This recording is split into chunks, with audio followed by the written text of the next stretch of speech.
Hi students, Mr. Metelsky here, and this video will be focusing on how to find the slope-intercept form when you are given a table of data points.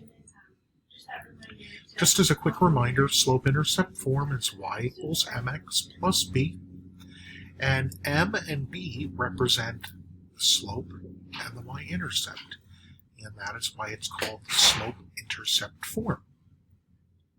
So there's basically three main steps you'll use to find the slope-intercept form.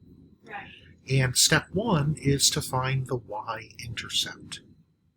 Now on a table, to find the y-intercept, you are going to try to find the value where x is 0.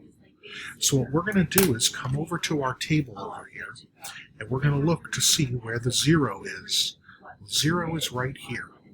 So this point, 0, 4, is our y-intercept location, because that is where x is 0 and where y would be 4.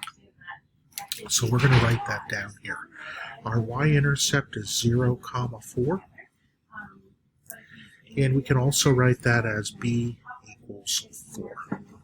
And that's an important piece of information, so I'm going to put a little bubble around that. The next thing we want to do is, in step 2, we want to find the slope. Well, to find the slope, we're going to pick any 2 points in this table. So it doesn't matter which ones we use. So I always recommend picking ones that look easier to you. In this case, I'm going to select the first one, which is -1, 9. And then I'm going to do the third one, which is 1, -1. And if you recall the slope formula, which is right here, we always label our points x1, y1, x2, y2, and then we plug them into the formula.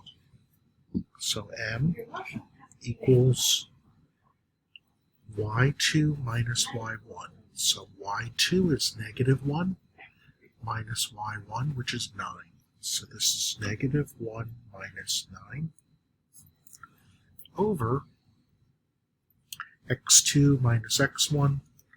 x2 is 1, and then x1 is -1. So 1 minus -1. So if we simplify both the numerator and denominator, -1 minus 9 is -10. And 1 minus -1 is 2.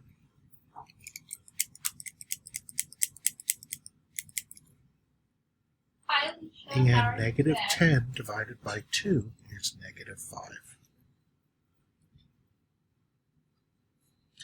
So our slope value now is -5. So m equals -5. And we're going to put a bubble around that one. And now we have the 2 pieces of information. So step 3, we are going to write the equation. So the equation is always y equals mx plus b. And we're going to now replace the m and the b with our values from here and here. So our equation now turns into y equals -5x plus 4. Again, the m turns into -5 because that's what we got it from here.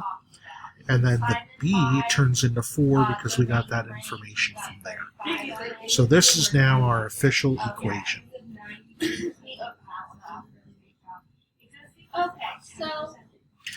And I also want to draw a graph just so we can see the connection here. So if we go ahead and go back and look at some of these points here, and if we plotted these points,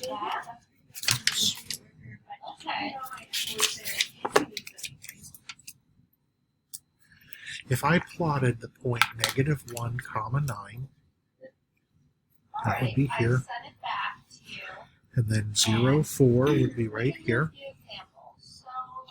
1, -1,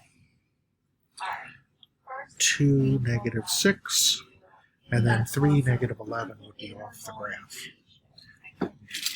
And if I connect these with a ruler or something straight to draw the line, we have our graph. And based on the graph, let's just verify that we have the correct y-intercept and slope. Take a look right here. This is the point where it crosses the y-axis. So that's the y-intercept. The y-intercept is at 4, and isn't that what we got here, 4? And then the slope is negative 5. The slope of negative 5 really means negative 5 divided by 1. And the top number, if you recall, tells us how far we move up and down versus how far we move to the right. So negative would mean down, so down 5, right 1. So if I go from this point, if I count 1, 2, 3, 4, 5 over 1, boom, I'm right at the next point. If I keep doing that here, 1, 2, 3, 4, 5, right 1, boom. So every time we move that slope, we should be hitting one of those points on our graph. All right, good luck as you're working.